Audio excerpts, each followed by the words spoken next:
Now, if we take a close look at Disney and all of its divisions for 2025, one of the ones that really sticks out like a sore thumb is Marvel Studios.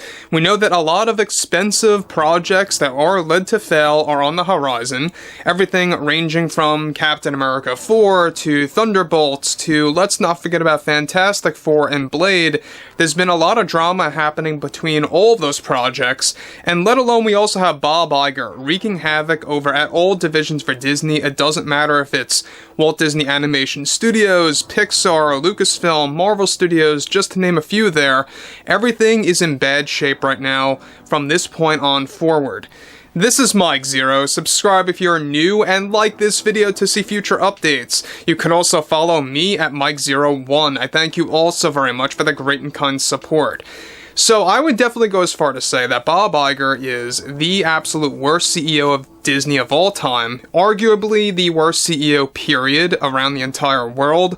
We know that there's a lot of things going on with Iger and him and how he's wreaking havoc over at those two major studios. You got Lucasfilm and you've got Marvel Studios that are really suffering because of Bob Iger's leadership and how the board of directors are really just in the majority agreeing with Bob Iger's direction.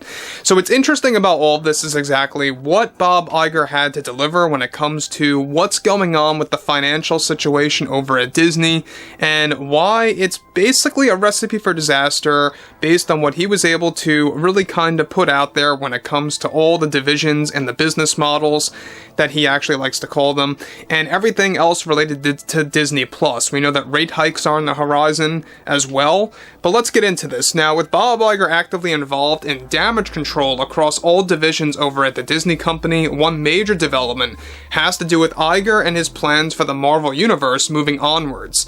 Bob Iger went on to deliver the following. As CEO, I believe it is my responsibility to remain transparent with both of our shareholders and customers around the world.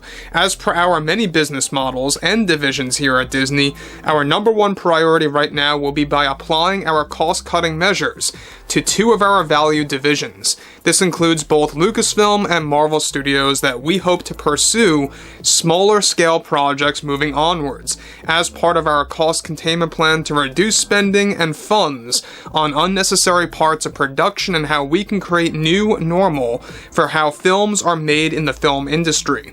I am also proud to announce that we will be supervising customer engagement trends and levels for many of our films and television programs on Disney Plus, and we'll be removing said unnecessary installments on our Disney Plus platform as we pursue a series of rate hikes throughout this year leading into next year as well.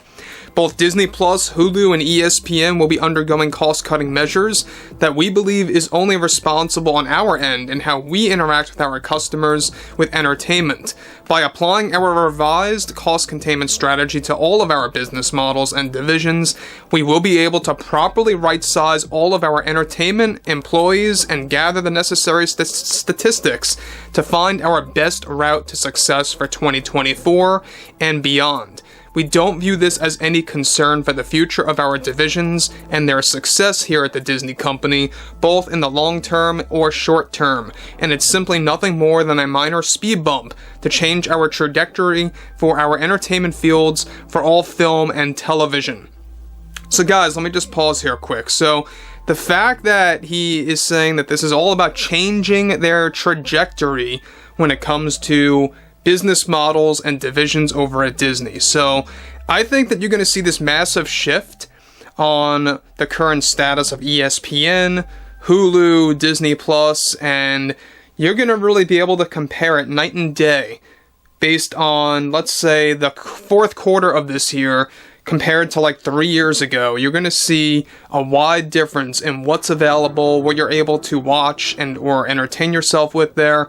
And I think at the same exact time, this is ultimately a bad call by Bob Iger, obviously. We already know that there is somewhat of a shakeup happening between different board members. The majority, though, however, do agree with Bob Iger's cost-cutting plan, his cost containment plan as he calls it, and everything going on with that field.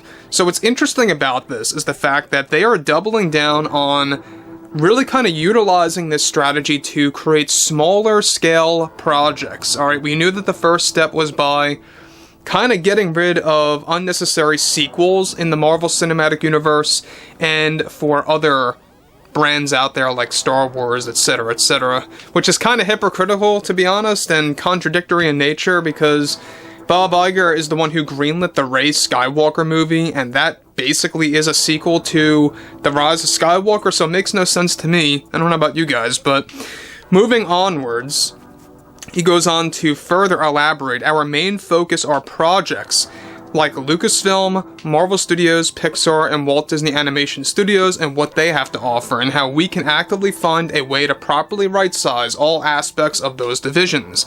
Now, separate from what Iger delivered here, this all alludes to how Iger is preparing to fire hundreds across the board over at Pixar, just for starters, and the same for Walt Disney Animation Studios when it comes to their animators and other employees after the Wish box office disaster. This also comes in the wake of the Marvel's box office collapse and how it is now officially leading Bob Iger to create smaller scale Marvel movies and TV shows moving onwards with tighter budgets that will also house less episodes per future shows and shorter movies as well.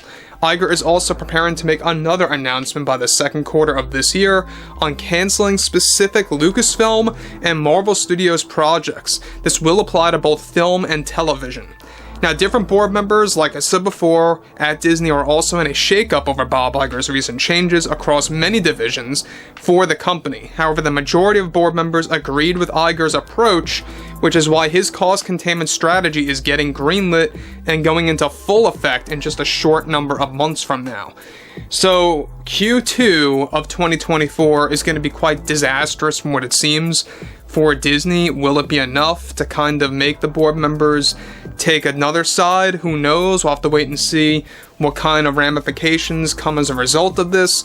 But look, we know that this is not only unfair to Disney Plus subscribers, those that are subscribed expect to get what they're paying for. You know, if you're paying a monthly or annual fee, doesn't matter. You don't expect Disney to just constantly remove content just purely based on engagement levels. You know, some people like things that may be not as popular as other things, and that's basically what Disney's going for. And there's been a lot of, rumblings that this has a lot to do with bandwidth usage or something around those lines, and Disney's just a big mess right now. This is why I always like to say they are nothing more than an outhouse at this point in time. They really are going downhill, and by Iger saying that there's no concern about this, both in the short term and or the long term, I think is another fine example of why people like to call him Bob Iger, because the man constantly lies to string along his shareholders, to string along what he calls the customers into the following year, and repeat all of that over and over again. So I think it's going to be interesting to see what happens, not just this year, but also in 2025, based on all the expensive failures that are currently still in development. So overall, guys, drop a comment below, fill me in below in the comments what you all have to say about this, and if you guys did enjoy the content for today, make sure to drop a thumbs up on this video to support the channel, and I will catch you guys later.